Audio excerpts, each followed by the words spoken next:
Well,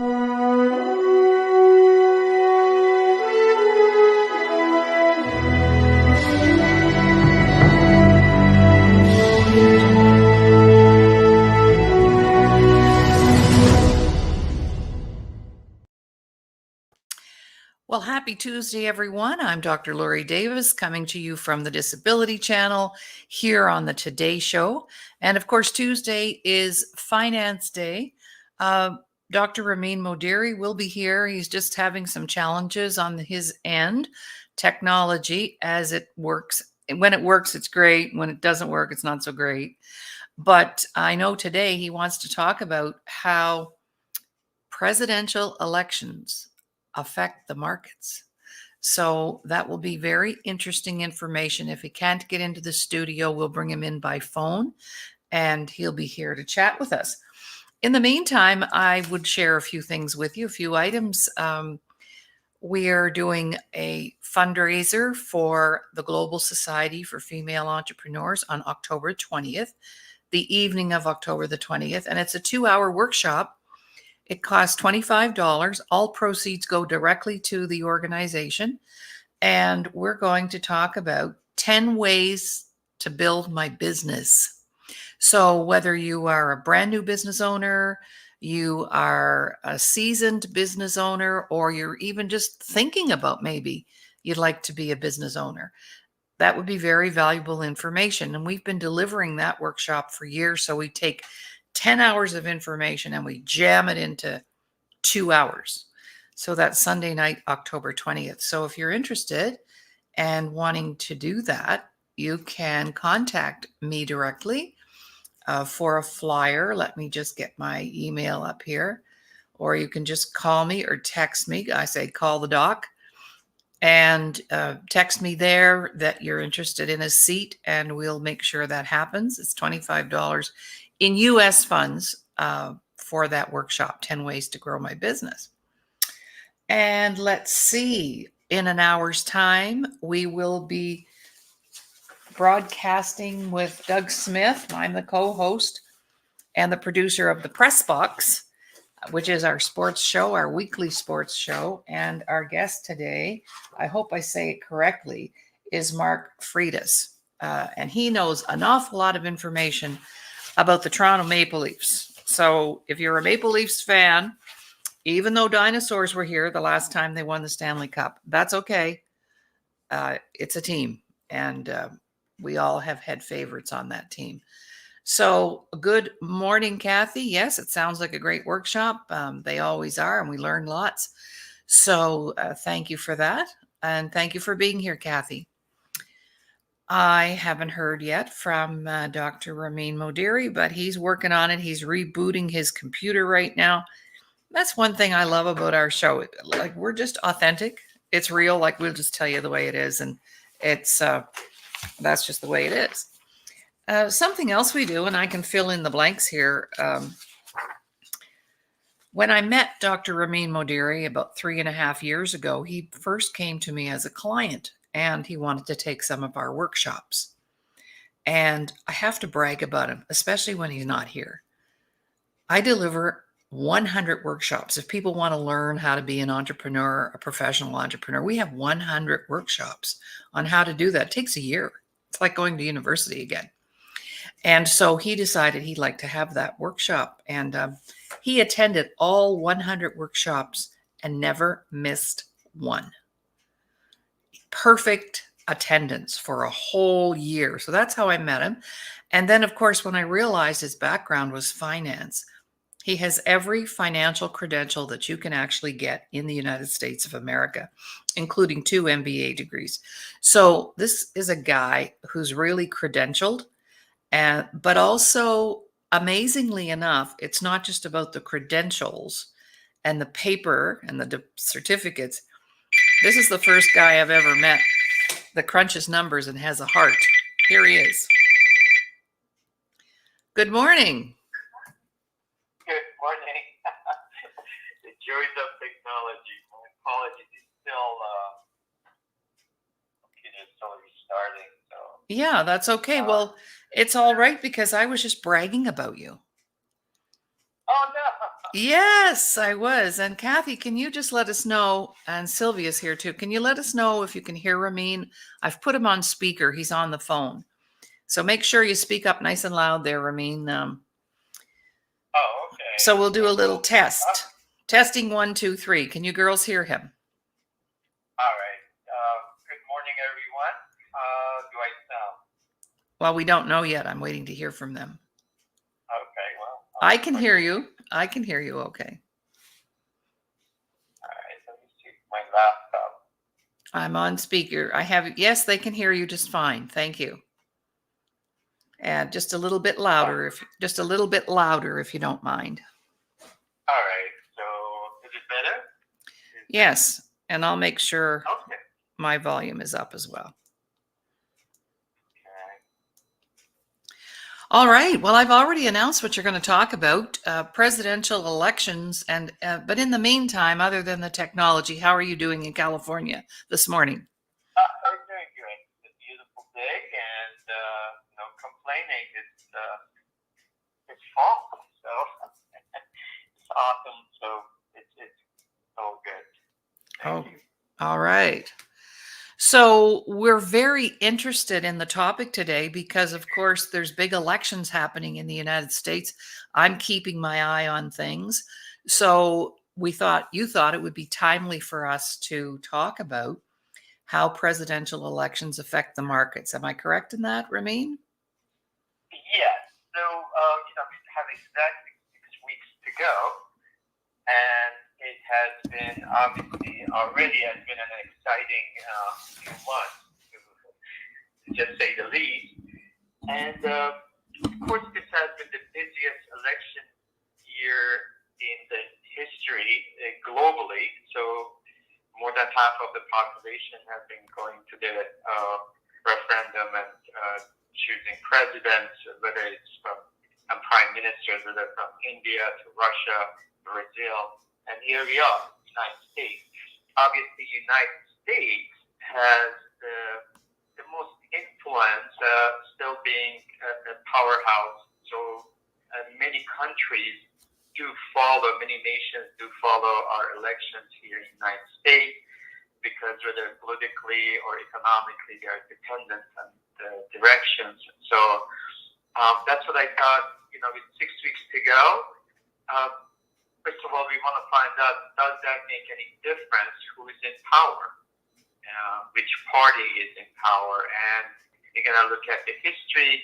If anyway we know who's going to be elected before, based on the markets, and whether the markets actually get affected, and how do they get affected, especially in stock markets, and then the currencies, can they be affected as far as who's the president and how the election goes. So that's the topic, and we can start with that. If you have any questions, I can answer it. If not, we can have a little journey again. So. All right. Well, once your computer is rebooted and you may try to get into the studio, I'll just keep an eye out and let you in. Otherwise, the phone seems to be working right now. Perfect. Yeah, I'm working on the laptop as we are speaking, and so see that we can get in. So, yeah. So, let me first of all start why elections do matter, as far as quite a few countries around the globe, especially you look at like Latin America. For the past 20 years, Latin America has been leaning towards left, and of course, a good example would be, Hugo Chavez from Venezuela, up to 2015, and that started a movement. We look at Peru, Bolivia, Chile, even Colombia, Brazil. So these programs do affect the livelihood of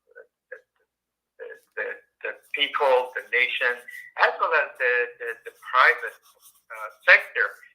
So that's the reason we want to pay attention to the elections. And I use Venezuela as an example because Venezuela is one of the richest countries, especially has, would you believe it has higher reserves? We always think about Saudi Arabia. It has a large reserve of crude oil. And yet, it is right now in a very dire situation. Of course, they just had an election, and Nicolas Maduro, he got supposedly reelected. But just think about you being a business owner, or you being a stockholder. Just use an example, and then the government comes and says, you know what? Your company, we're going to privatize, or nationalize the company. Sorry about that. So all of a sudden, wait a minute, I have my shares. What happens? So that's the power that what happens if the new elections or old elections could have, the presidents could have. When we look at Russia, we look at even North African countries we used to look at Turkey. So there's a lot of power, and it's almost totalitarian. It's almost like they are there for as a dynasty. It's more of a monarchy than presidency. So, but when it comes to United States, of course, with United States, they have the limits for the president. So it's a little different, and we pride ourselves in the democracy and the free elections. And that's what it's important to, again, pay attention globally, but more so in the United States. So we don't really have that, at least not yet, worrying that, the government is going to come and take over our properties, for instance. And that's the privacy and then the property rights. So, but it is important to pay attention globally as far as the world goes. So, one of the things we have to consider when it comes to elections, regardless of who gets in the long run, who gets into the office, believe it or not, it really doesn't matter if it's a Republican or Democrat. It's interesting that all the people who are they have their own party, they believe their party will do better. But in the long run, it's very much into the fundamentals of the economy. But when it gets closer to the elections and after elections, one thing markets don't like is uncertainty. When you look at the history, one of the reasons that the markets go up and down is because there's no certainty. So when there is that risk, for instance, we had like in the year 2000, if you recall Bush and Gore elections, or even in 2020 after Biden and Trump, the markets actually didn't care who was in the office. They actually just wanted closure. Oh. And that's a big thing. That's what the markets pay attention to, and they want to make sure that it is something that at least they know who is going to be there, and then they know whose policies they can follow. So one of the other things, just in the short run, for some of our American audience, is Chairman Powell, for instance, who's the head of the Fed, and he's actually a Republican. He just reduced the interest rates by 50 basis points, which is half a percentage.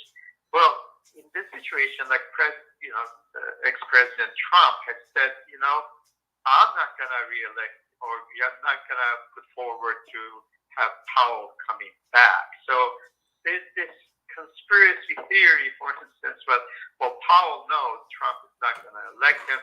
And as you know, central banks are supposed to be independent, although in many developing countries they are not.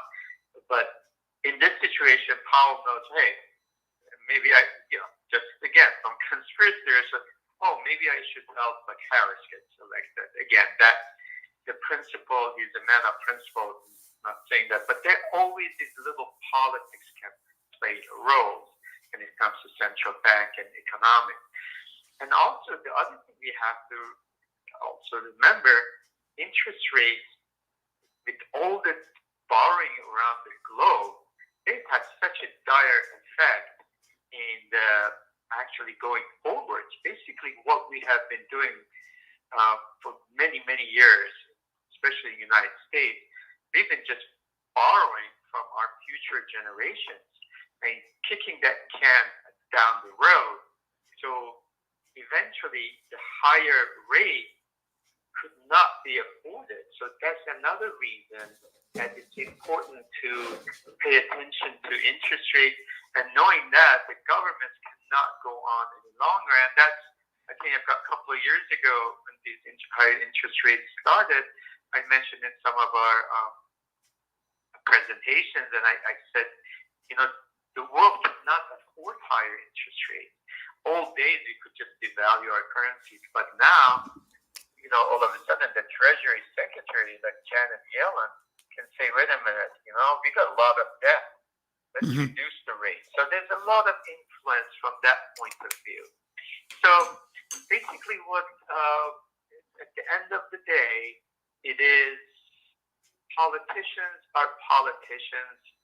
Regardless of who's out there, they are very short-term oriented. The politicians, whether they're in Senate, they're in Congress, what happens, unfortunately, don't want to diminish the power and that's also the obviously integrity. But at the end of the day, they mostly worried about re-elections, so they look at band-aids. So unfortunately, fundamentally, things don't get fixed. It's always, well, what is the next election? So after the election has already gone through, finalized, they already start raising funds for the following election. So the focus is, how can I get reelected? And that's the problem that we have when it comes to politics. So, again, putting that aside, so I'm going to share some statistics and some history with you, and basically look at what has happened with the generally Democrat in power as president, Republicans in power in president. How about Congress, who has a Congress on their side? So we will have a journey going back and look at some of these statistics to see, well, what could happen. So with that, we can have a little journey.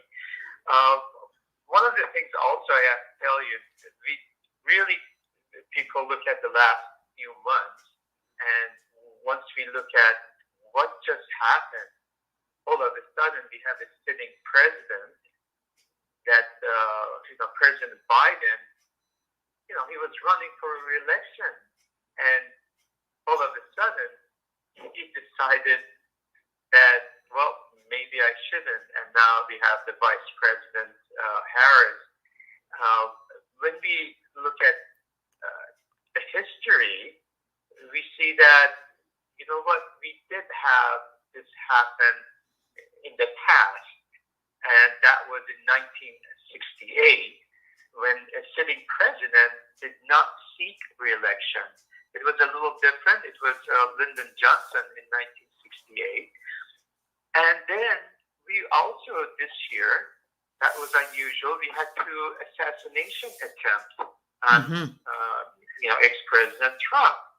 We go back in 1968, also, candidate Robert Kennedy, he was assassinated less than 3 months after President Johnson decided not to run.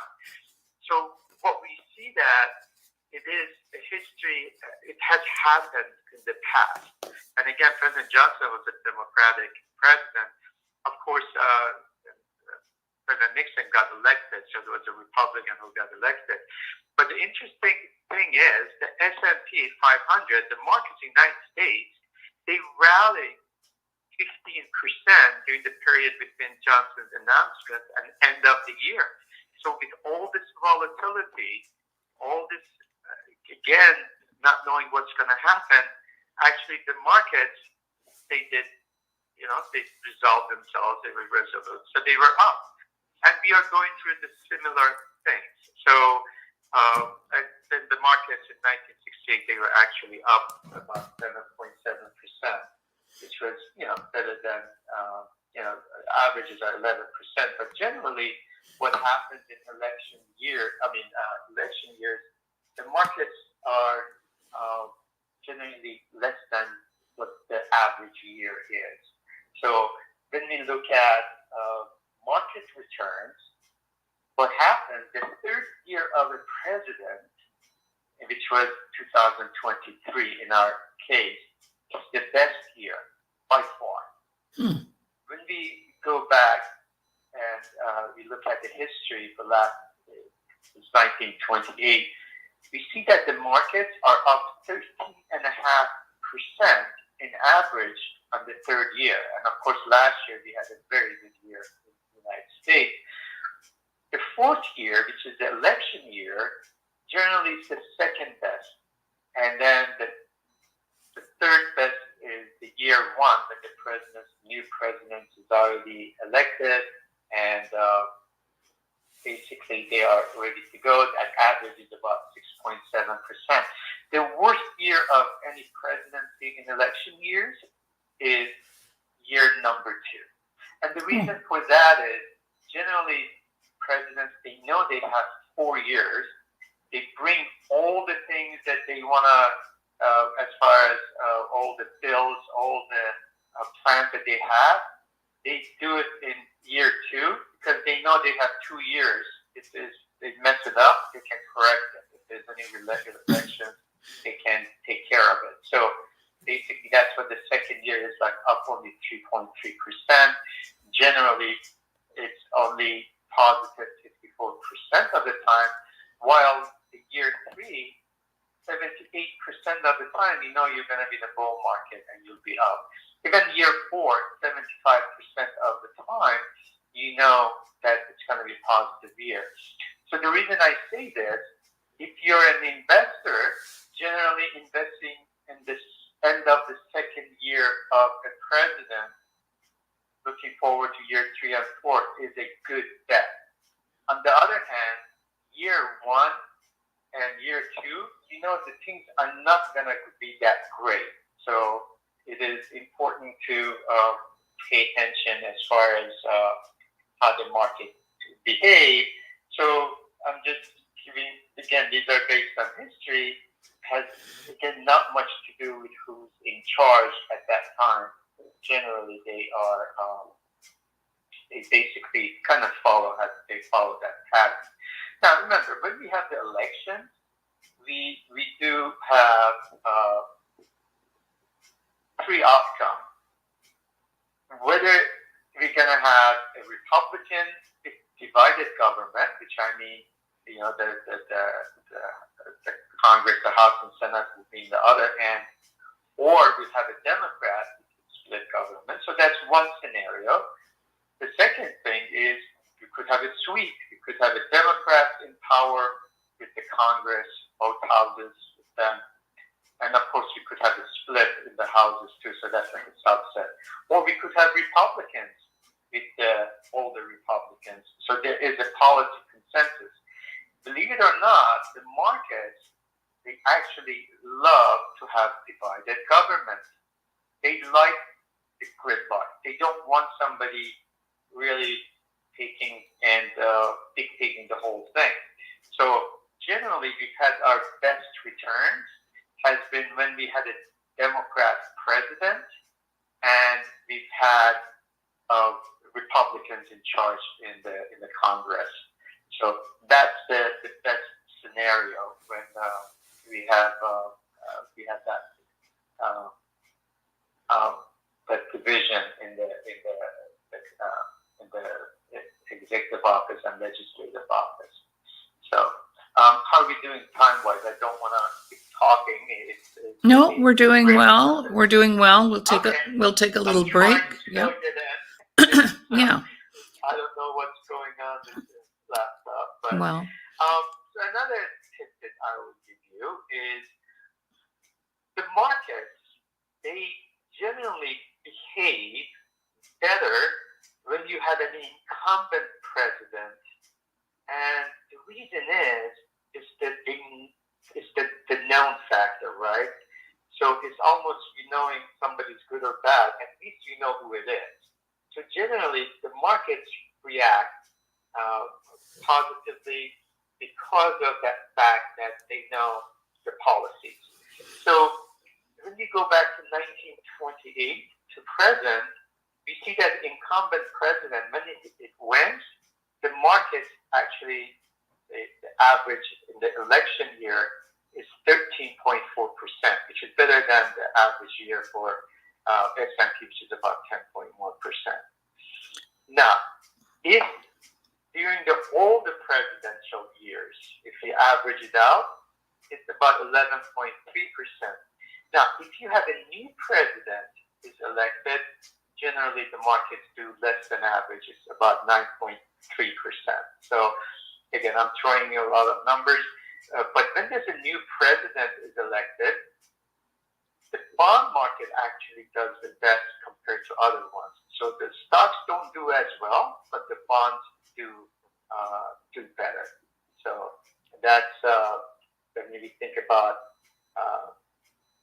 averages as far as elections go, and basically stocks and bonds. Now, when we go back, again, we've had since 1928, we've had 22, now we have 24 elections before 2020. But when we have these elections, actually 19 out of 23 years, again, the markets have returned positive. And when Democrat was in office and then new Democrat was elected, the markets actually were up 11%. And when a Democrat was in office and a Republican was elected, actually was 12.9%. So it's interesting that changing guards from Democrats to Republicans, that has boded well. On the other hand, when you go back in the history, if somebody asks me, when you think about Republicans and Democrats, what are your predictions as far as knowing the policies? And generally, Republicans are considered to be business friendly. So the markets generally would like to have a Republican president. Democrats are more into more of the social programs and less, sometimes not all the time, but less business friendly. So you would think a Democrat will be less friendly to the markets than Republicans.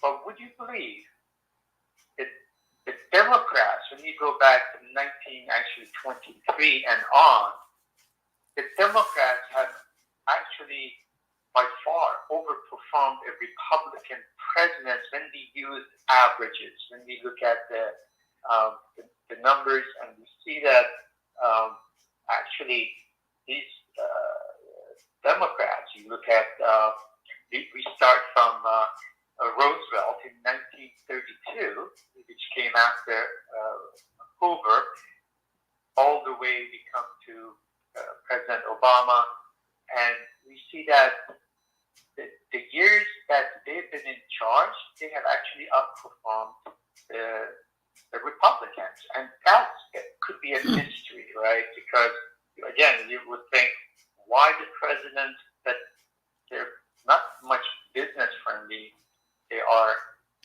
They're the ones who actually are not friendly. So, by the way, I'm trying to still get in and here. That Laurie, I think I'm in. How's that? So, would you like me to continue on the phone, or can I come in? No, come on in. I'll just put a little break up here. Let's put a little break up and give you a chance to get in. I'll keep you on the phone though, just in case. Okay. Sure. All right. Well, we'll be right back after this little break, and Dr. Ramin will be joining us in person. The day is set. Join us October 12th, 2024 at Carrigan Arms for our next fundraiser in honor of veterans, the Invictus Games in British Columbia, Canada, and TDC Employment Program enrollment. For more information, email us at info@thedisabilitychannel.ca. Introducing Veteran House Alliance International Monthly 50/50 Raffle. Purchase your ticket today, link on display, and have a chance to win cash and help a great platform supporting veterans. Well, good morning, everyone. And aren't we just the flexible ones, right? Good morning. Where there's a will, there's a way, right? Yes.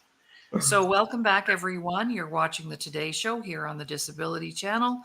And of course, on Tuesday, it's all about money. And Dr. Ramin has been talking about how a presidential election affects the markets. And I'm picking up on a few little patterns here, Ramin. Wow. And when it's so amazing to be interested in history, because history helps us with the future. And so many people are not interested in knowing what's happened in the past, but we need to go to the past to help predict our future, as far as I'm concerned. And when we don't have a good picture of our history and our past, that's not that smart, right? So, and you are a history buff when it comes to finance, that's for sure. And thank you for all the valuable information so far. So how are you doing down there in California again before we get We're started? doing great. It's a beautiful day. Sorry about a little hiccup, but That's okay. I'm glad we could at least manage it. So, yes, and this is a fascinating subject because, as I mentioned, elections do matter, but in a different way. It's the more of the history and the tendency. And as I mentioned, that the markets they actually like a divided government when there's a Democrat in charge and there's a split Congress. They generally do 14%, but and when the Democrat presidents and the Republican Congress, like Bill Clinton had that, the markets like that. They also like Republican sweep. When the Republicans sweep, they also, again, the business friendly. So you have the Congress and the presidents. But my goodness, when there's the Republican president and Democratic Congress, they really dislike that. That's like 5% return. So we look at 14% with the president, Democratic presidents, and Republican Congress versus 5% when there's a Republican president and Democratic Congress. But going back when I said, again, the markets, it's amazing that they do much better when there's in average. So again, when we look at history, when we break down, we see presidents like, Clinton had a wonderful run as far as the returns were over 15%. Of course, the timing was also important, coming with the internet technology boom, end of the Cold War. So all the defense budget, which was going to the Cold War, moved to the technology. For the first time, I think, in the history, we've only had the balanced budget twice, and it happened under Clinton. So, and that was again with the Republican Congress. So that really boded well. But generally, Democrats do well. And the reason for that, believe it or not, is not because of the policies in a sense of that the Republicans are very bad. It's generally the Democrats, they take over when there's a crisis, general crisis. And because the markets are already really down, so when they take over, things on the bottom, they start picking up. And I give you some examples, so that might make sense. So, for instance, we look at the Great Depression. Herbert Hoover comes into the, it goes for the election. And then 1932, the markets dropped, I think, 27.9 or 28%. Franklin Delano Roosevelt, he gets elected. So the market started moving, even though it was very volatile, and we had World War II in the meantime. because of the social programs, generally the populations in the times of crisis, they rather choose someone who's friendly and social, as far as uh, fiscal side of things and monetary side of things. They're more looser and they're going to help.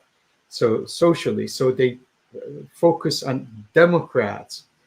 You go back to 2008, and President Bush II, the markets were down 38.5%. They bottomed in 2008. Remember, we had the financial crisis, and while President Oba took over, now we have interest rates going down. And of course, he was elected again because of the attitude that, well, he will provide more social programs and that net safety net. So the markets behaved better because we're coming from the bottom up in a sense rather than from top to down. Even President Clinton, when he came power, a lot of things. We had a recession under, first President Bush. So every time there's a crisis, and then we had COVID happen last year of President Trump. So you see, in the times of crisis, generally Democrats get elected. On the other hand, when things are really good, now we are topping. Republicans get elected because the markets like them. They say, "Oh, let's keep them. Let's elect," and we already very expensive. So how far can we go? And that's what happened with President Bush II. He got elected. Of course, that was that the year 2000 was. It goes in the history of elections. What happened? With the Supreme Court and everything, but we had the internet bubble, we had the technology bubble. The markets are already up so much that they crash. I mean, NASDAQ dropped 75% for the next 3 years. So in this case, Bush had 9/11. Then we had during 2007, 2008, he had basically the financial crisis. So he went through all that. So basically, that's the reason what happens with the Democrats' presidents when they come in. One of the, again, tidbits, I'm going to kind of jump different place now, is the markets do not like, as I said, they do not like the volatility, uncertainty, and when things happen, they don't like it. But one of the tricks I will share with you is, especially in like President Trump's situation, right? So you can see their policies, what they're talking about. Well, we had like elections in 2016, 2020. So what I'm doing, everybody's watching the markets, we're watching the news. I'm watching the currencies. I'm watching Mexican peso. I'm watching Chinese renminbi or yuan, and I'm watching Iranian rial. And the real, so Mexican peso with the policy of, his attitude, Mr. Trump, President Trump, toward the immigration and other things. So obviously the Mexican government or the economy would have preferred to work with Democrats, which are more lenient. So if you, again, this is 6 weeks from now, so I let my audience, you can check it. So when everybody was betting on President at that time, I mean, for presidential 2016, we had two new faces. We had, although everybody knew them, but we had Hillary Clinton versus Trump. So these are new faces. But what happened was Hillary was leading. Actually, that was the time that everybody thought, well, she will win. But what happened, we're watching Mexican peso and Chinese yuan, the same thing with what happened during the 2020. You notice that Mexican peso was going down in 2016. So that showed us that they were worried about Trump getting elected. So by watching currency, sometimes you can get a little heads up, or the Chinese yuan, again, because of the policies of ex-President Trump. So these are some of the tidbits. Another tidbit I will share with you is, again, we don't have the crystal ball. We don't know who's going to get elected. There's so many variables. But historically, what we have seen almost, the bit, I mean, I would say more than 90% batting average. If the stock market is positive from August 1st till the end of October, that 3 months, if you have positive stock market, the incumbent party will win, especially if there's incumbent president. So we are watching, and we could see that with President Trump. And I think, if I'm not mistaken, the markets were down 0.2% on October 31st. So it's really flat from August 1st to October 31st. The stock, on the other hand, you know, again, that was like in 2016. We also had the similar situation when it was down. So if the market's up nicely, for instance, I gave you right now from August 1st till today, the markets are up about 4.5%.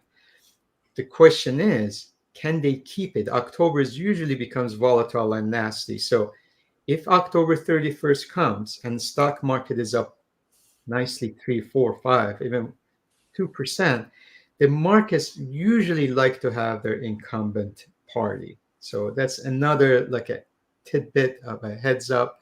And that's something I just want to share. So this is something that our audience can follow themselves, right? So they can see it. The other thing is, I mean, naturally, some policies matter, which party is in power. One of them will be basically, if like we have President Harris in office, well, clean energy will be in favor, right? So you can see the stocks of, or the companies who are related to clean energy, they will do better than if it was under President Trump. We will also see, like under President Trump, the way he's talking about cryptocurrencies and traditional energy sector, or even they think about firearms. Old days, it will be like healthcare. The pharmaceutical will be the ones that they will, under Democrats, because of price control, I think they will actually go down. But at the end, again, everything comes down to the fundamentals of the economy rather than what is the specific policies of the presidents. The other thing is, the first year of any president is not that great, as we mentioned. And one of the reasons is, believe it or not, Pat, every time we had a first-time president, they've had a recession 52% of the time. With the new president, we've had a recession. So what that tells us, the possibility of having a recession in 2025 is, more than 50% at this time. So just a food for thought, again, coming from the history.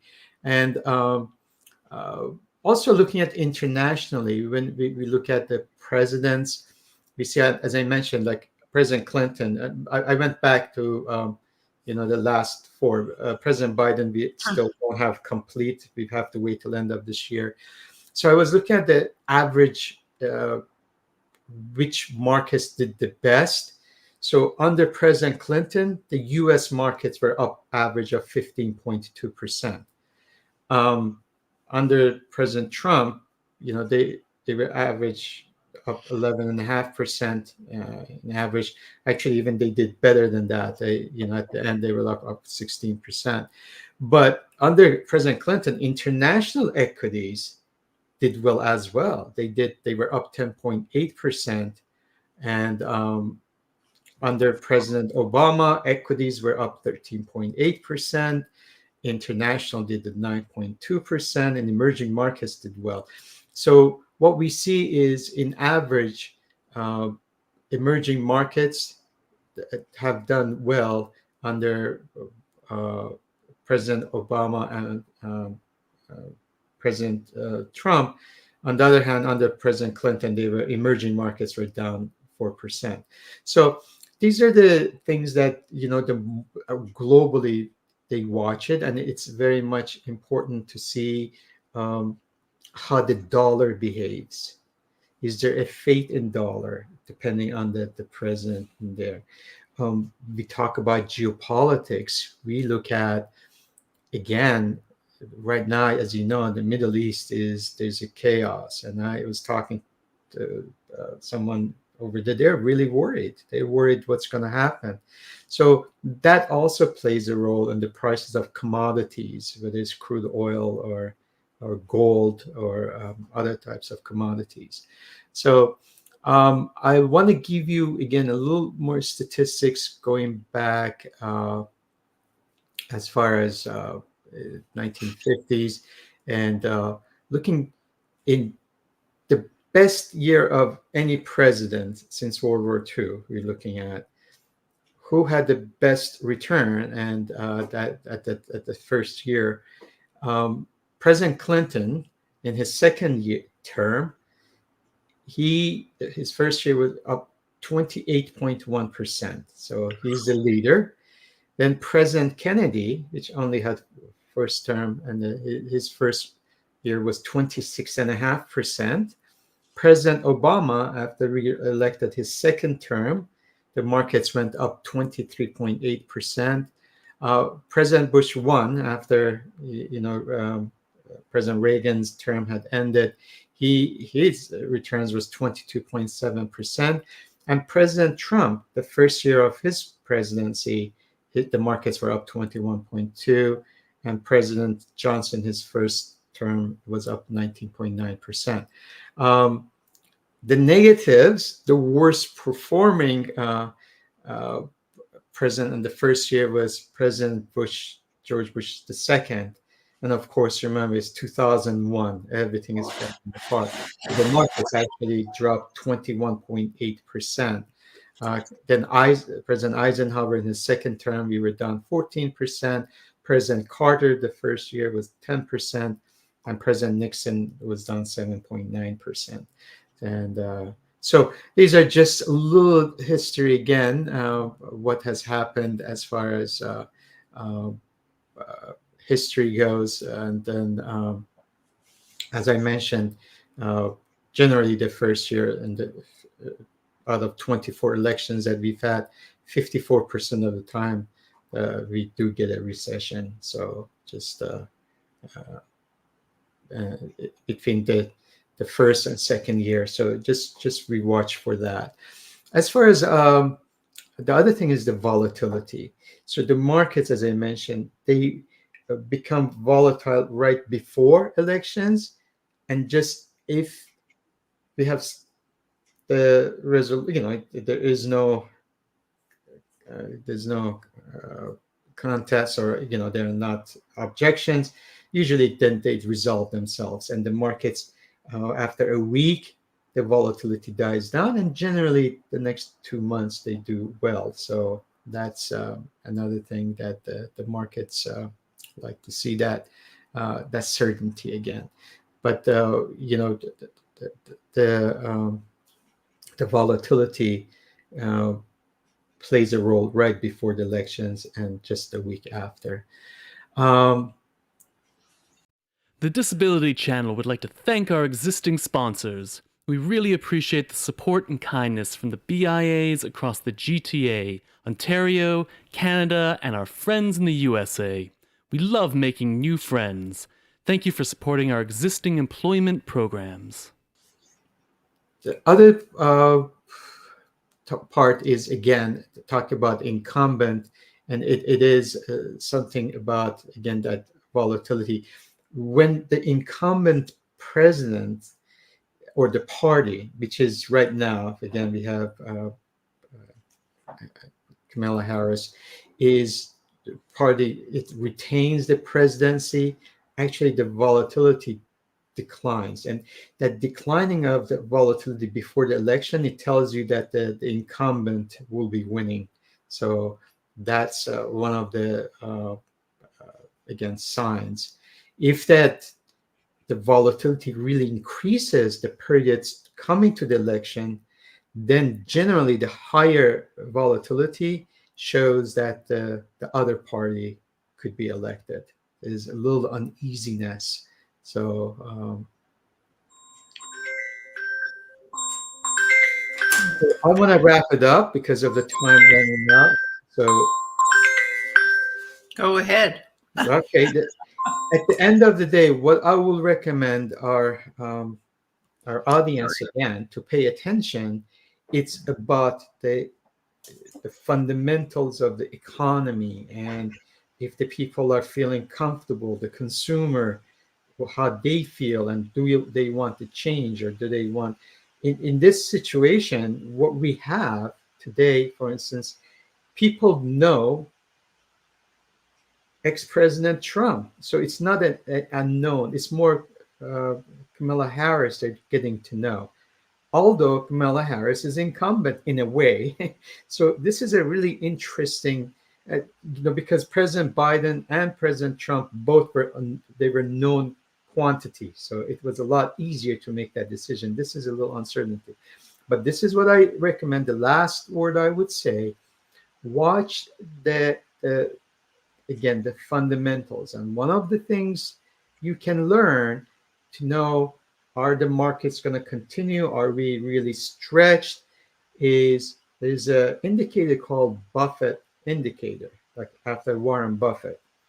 And what Buffett he was looking at is he looks at the GDP of the government, or any government. We can do it in India, but in the United States you look at, well, all the gross domestic product. We look at the whole thing, and then what we want to do, we look at what is the market value of the stock market, and then he would divide again the stock market by the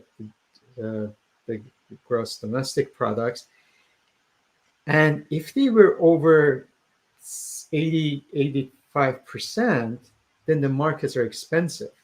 So he bet, he's not a market timer, but he becomes cautious. So every time it goes more than 100%, 120%, then he says, the stock market is getting expensive. Just be careful. So I think more than just looking at the elections, we want to pay attention to this, the total market of stock market divided by the GDP. So I leave you at this. Right now, today, the percentage is 200%. And so that's something that tells us the markets, we are an all-time high in S&P, in Dow Jones. This is the all-time high we've ever been, but also we are very richly valued. So the question is, regardless of who's in the office, just be a little cautious and pay attention to the markets themselves. So that's my last word. I hope it was helpful. I hope you got something out of this. But anyway, my apologies again for the technical difficulties. No problem. Here we are. It was a half and half. No need to apologize for something we can't control. This might even be enough information to change the way someone may choose to vote. You could have impacted the election today with the information you shared. Wow. And I'm not even in the States to vote. But, if I've been thinking on one path, I might change my mind after listening to what you had to say today. So it was very interesting and very informative. And as always, researched to the 10th degree. And thank you so very much for that today. I think it's very timely, given what's going on in America around their politics and who's going to be president. So, wow. Thank you so much. Something else I picked up on too, and it was based on what you said today, but also the other last week, that a lot of times you talked about, the markets being soft or up or down, and how they recover. Low if there is a crisis, they may go down, but they pop back up not long after that. So this kind of sounds similar but different. And thank you for that. It was great. My pleasure. And I don't know if you saw Sylvia's comment. She says, wow, so interesting. Thanks for the insight. Your knowledge is amazing and spot on. Aha. Thank Because you, people are Sylvia. watching. Appreciate it. People are watching. And Thank Sylvia also paid another compliment. When you couldn't get on, she said, see, great job, Dr. Laurie. You're able to handle any situation. That's true. Listen, the show must go on. Where there's a will, there's a way, right? And as Absolutely. Dr. Robbie Motter says, just keep showing up. Just keep showing up. So thank you to our audience today. We had a few live guests today. And of course, we're streaming live right now on Laurie Davis Facebook page, YouTube, Laurie Davis show host. So if you want to go in and see the show a later date, or you want to share it, we love it when you share the show with other people. So please feel free to do that. And of course, I'll be back in an hour with Doug Smith, and we're interviewing a man who knows a lot about the Toronto Maple Leafs. So we're in for a treat on the press box an hour from now. So goodbye for now, and we'll talk later, and have a great day, everyone. Thank you. Bye. Bye-bye.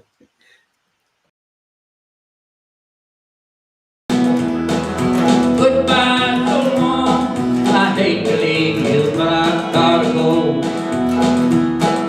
Goodbye so long, it's coming now, I hear that whistle blow. It'll be here in a minute, you're waving on the back. I'm gonna leave you crying in the smoke on the track.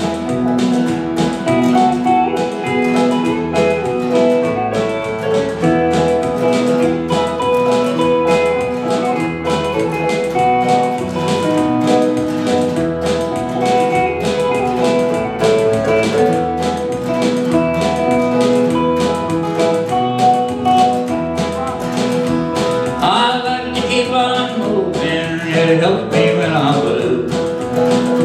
I get there to travel, that's all I want to do.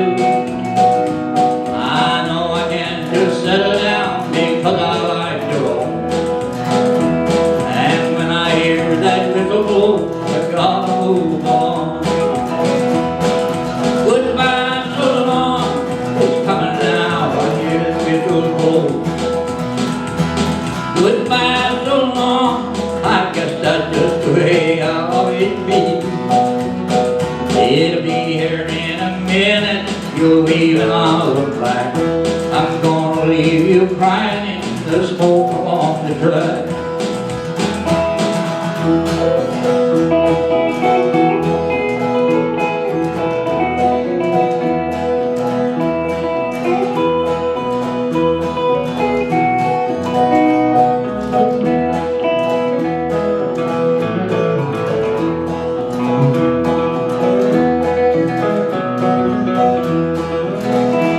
I know my baby loves me, I love my baby too.